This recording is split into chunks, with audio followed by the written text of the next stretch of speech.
सलमान खुर्शीद जी को भी याद करना चाहता हूं। एक बार मैंने बड़े सवेरे में नाश्ता करता था, टीवी पर उनको रोते हुए देखा। मुझे लगा क्या हुआ, कोई बड़ी घटना हो गई। तो रोते रोते वो श्रीमती सोनिया गांधी के घर से बाहर आए कि बाटला हाउस की घटना देखकर सोनिया जी फूट फूट कर रो पड़ी। अरे रोना था तो शहीद मोहन शर्मा के लिए रोते, बाटला हाउस के आतंकवादियों के लिए रोना आता है। और मान्यवर हमें पूछते हैं कि आपने क्या किया। कोई अधिकार नहीं है पूछने का, कोई अधिकार नहीं है मान्यवर। और ये हमें पूछते थे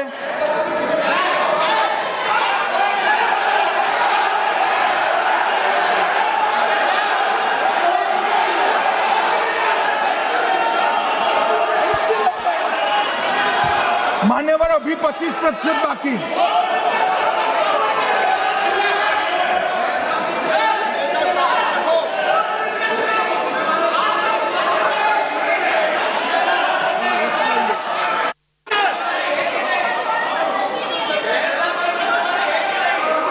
बैठिए, जवाब दे रहे हैं ना आपका, जवाब दे रहे हैं आपका। पहलगांव के बाद जो घटनाक्रम घटित उसका जवाब दे दिया ना माननीय गृह मंत्री जी ने। आपने पूछा आतंकवादियों क्या हुआ, आतंकवादियों का जवाब दे दिया। क्या पूछना चाहते हैं आप? आपने हर सवाल पूछा, हर सवाल जवाब सुनिए माननीय गृह मंत्री जी।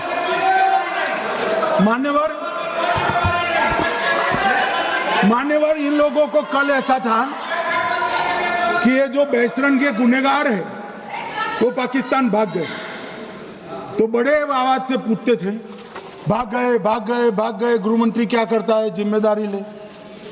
हमारी तो सेना ने ठोक दिया, सीआरपीएफ ने ठोक दिया मान्यवर। अब मेरा तो जवाब बनना ना देता है ना वो मांगना बनता है, मगर मैं उनको कुछ पूछना चाहता हूं।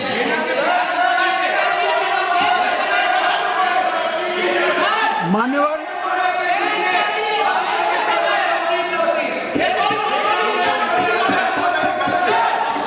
प्लीज, मारेगी तो सेना है ना, सेना अब ऐसे भी मारेगी ना। तो वो भी ये कह रहे हैं सेना और सीआईएसएफ ने मारा।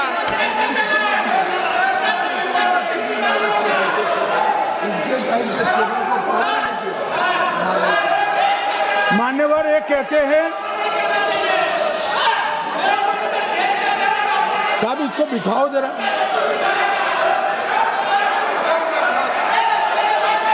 हाँ प्लीज बैठिए बैठिए बैठिए बैठिए बैठिए।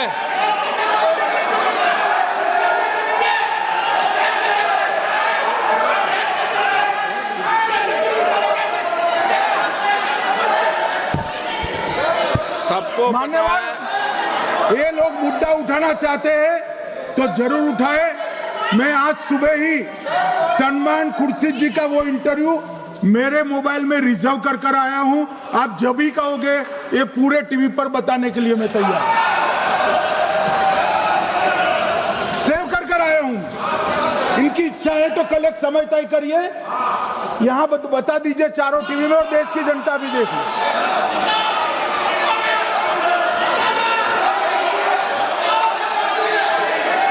मान्यवर कह रहे हैं बताओ, आप बताओ, बताना है या नहीं बताना, ये पूछो ना उनको। प्लीज प्लीज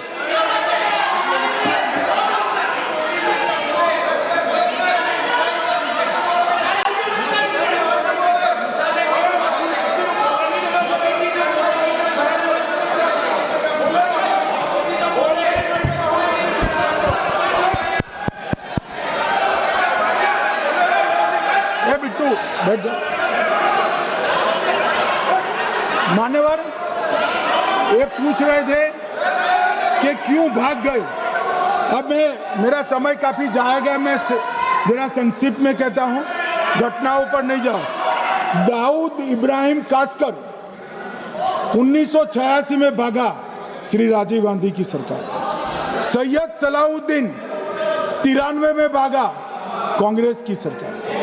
टाइगर मेमन 93 में भागा, कांग्रेस की सरकार। अनीस इब्राहिम कासकर 93 में भागा, इनकी सरकार। रियाज भटकल 2007 में भागा, इनकी सरकार।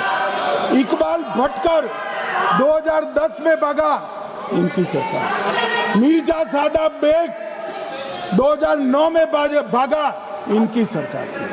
अब मान्यवर मेरा तो जवाब मांग लिया, हमारे सुरक्षा बलों ने मेरा जवाब भी दे दिया, अब राहुल गांधी इसका जवाब दे।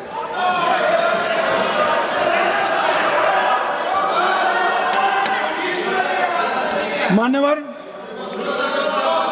अब मैं कश्मीर के विषय में मैं बात करना चाहता हूं। कल कहते थे कि गृह मंत्री ने भाषण किया था कि 370 की कलम जाएगी तो आतंकवाद कम हो जाएगा। क्या हो मान्यवर, मेरा हिसाब देना बनता है। हम भारतीय जनता पार्टी के कार्यकर्ता हैं, ये नरेंद्र मोदी जी की सरकार है, हम जवाबदेह होते हैं जनता के प्रति, संसद के प्रति और देश के हितों के प्रति। मैं आज देश की जनता के सामने 2004 से 14 और 2015 से 25 10-10 साल का लेखा जोखा रखना चाहता हूं। 2004 से 14 में अखंड सोनिया मनमोहन की सरकार थी 10 साल की, और 15 से 25 अखंड रूप से नरेंद्र मोदी जी की सरकार। कश्मीर में टेरर इंसिडेंट 7217 हुए थे 2004 से 14 में। 70% की कमी के साथ 2150 हो गए 1525। नागरिकों की मृत्यु 2004 से 14 में 1770 हुई, 2015 से 25 में कम होकर 357 हो गई, 80%। सिक्योरिटी फोर्सेस की मृत्यु 1060 हो गई उस वक्त, और हमारे समय में 542 हुई, और टेररिस्टों की मृत्यु में 123% की वृद्धि हुई। ये हमें पूछ रहे हैं क्या हुआ? आंकड़े से भाग नहीं सकते भाई, आंकड़े से भाग नहीं सकते। और अब मैं कहता हूं कि धारा 370 ने कश्मीर में आतंकवादी इकोसिस्टम को नष्ट कर दिया है, जिस धारा 370 को आपने इतने साल तक बचा कर। हमने जीरो टेरर प्लान बनाया है, एरिया डोमिनेशन प्लान बनाया है, मल्टी लेवल डिप्लॉयमेंट किया है, सुरक्षा जेलें बनाई हैं, 98% ट्रायल अब वीडियो पर हो रहे हैं, हमने संचार साधन बसाए हैं और 702 फोन विक्रेता जेल में डाले, 2667 सिम कार्ड बन गए। हमने, एक जमाना था साहब 10-10 हजार लोगों के जनाजे निकलते थे, पूरे देश ने घटनाएं देखी होगी, बुरहान वानी मर गए, फला मर गए, ढिका मर गए, 10-10 हजार। अब जो मारा जाता है उसको वही दफना दिया जाता है। किसी भी आतंकवादी को उसका महिमा मंडन करने के लिए जनाजे की इजाजत नरेंद्र मोदी के शासन में नहीं। मान्यवर, आतंकवादियों के सगे वाले और समर्थक चुन चुन कर हमने नौकरियों से निकाले, पासपोर्ट रद्द कर दिए हैं, गवर्नमेंट कॉन्ट्रैक्ट रद्द कर दिए हैं, 75 से ज्यादा आतंकी समर्थकों को कोर्ट से ऑर्डर लेकर सरकार से बर्खास्त कर दिया गया है।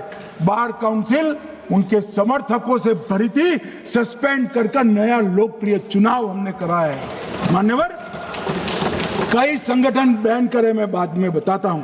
विशेष यूएपीए अदालतें बनाई, लगभग मार्च 22 से 25 के बीच में यूएपीए के 2267 मामले हमने जब्त किए हैं, दर्ज किए हैं, 374 कुर्की किए हैं, और परिणाम क्या आया मान्यवर? ये पूछ रहे हैं परिणाम क्या है।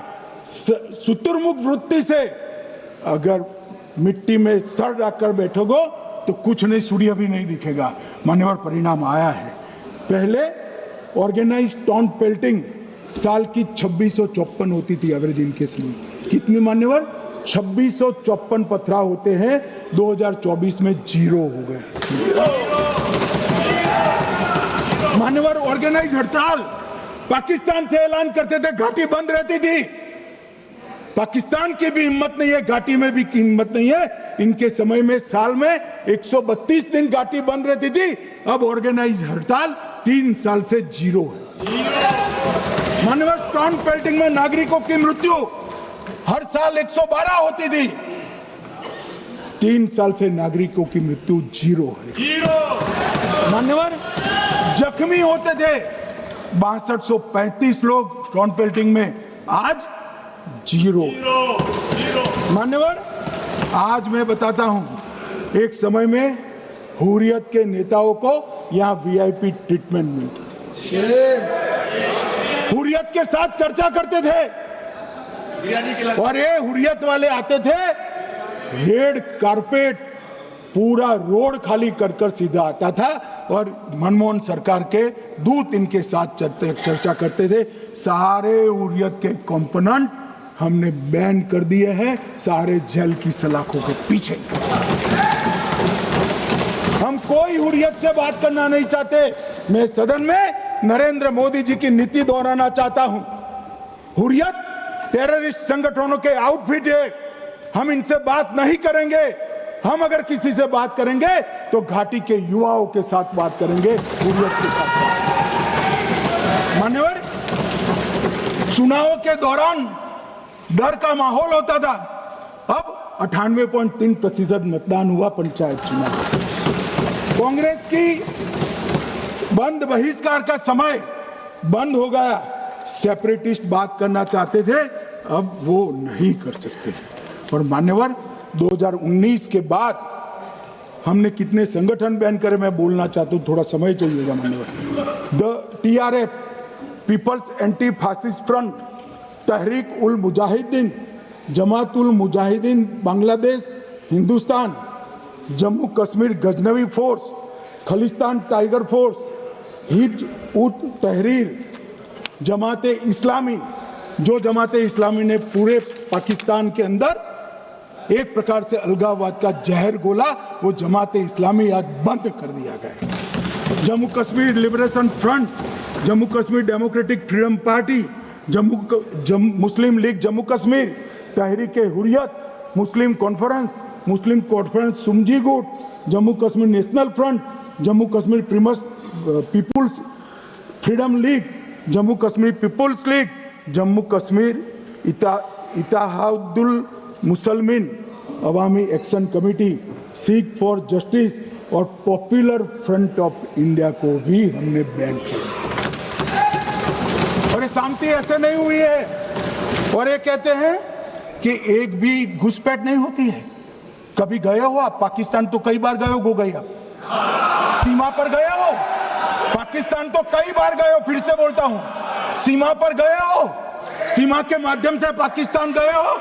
हमारे जवानों की कठिनाई देखो साहब, -43 डिग्री में पहाड़ पर रहकर नदी नालों के बीच में चौकी करते हैं। कोई घुस गए तो क्या हुआ? कोई घुस गया वो बचेगा नहीं। यहाँ हम उसको या तो अरेस्ट करेंगे या तो एनकाउंटर में वो मारा जाएगा, बचेगा कोई। इनको सीमा की भौगोलिक कठिनाइयां मालूम नहीं। वहां मान्यवर कई नदी नाले हैं, वेग से पानी आता है, -46 डिग्री टेम्परेचर है, नीचे सुरंगें बनाते हैं। और ये तो ऐसे कह रहे हैं घुस गए। अरे भाई, आपके मन में तो, आपके समय में तो घुसने की जरूरत ही नहीं थी। आप बुलाते थे वीजा देकर, क्यों घुसेंगे? घुसने की जरूरत ही, जैसे आप पाकिस्तान जाते हो वैसे वो यहाँ आते। मानवर अब ये कैसे हमें पूछ सकते हैं? मानवर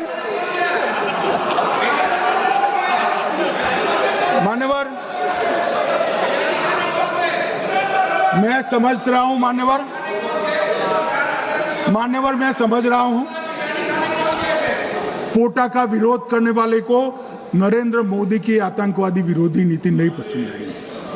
मैं समझ रहा हूं पोटा रद्द करने वाले को नरेंद्र मोदी जी की एंटी टेरर नीति पसंद नहीं आई। मैं समझ रहा हूं टेररिस्टों का बचाव कर वोट बैंक बनाने वालों को एक कोई नीति पसंद नहीं आएगी। मानवर इसका विरोधी होना है। परंतु मैं आज एक बात यहाँ सदन के सामने आपके माध्यम से सदन को और दुनिया को बताना चाहता हूँ मानवर, ये नरेंद्र मोदी सरकार है टेररिज्म के खिलाफ हमारी जीरो टॉलरेंस की नीति है, ऑफर है और हम विजयी हो।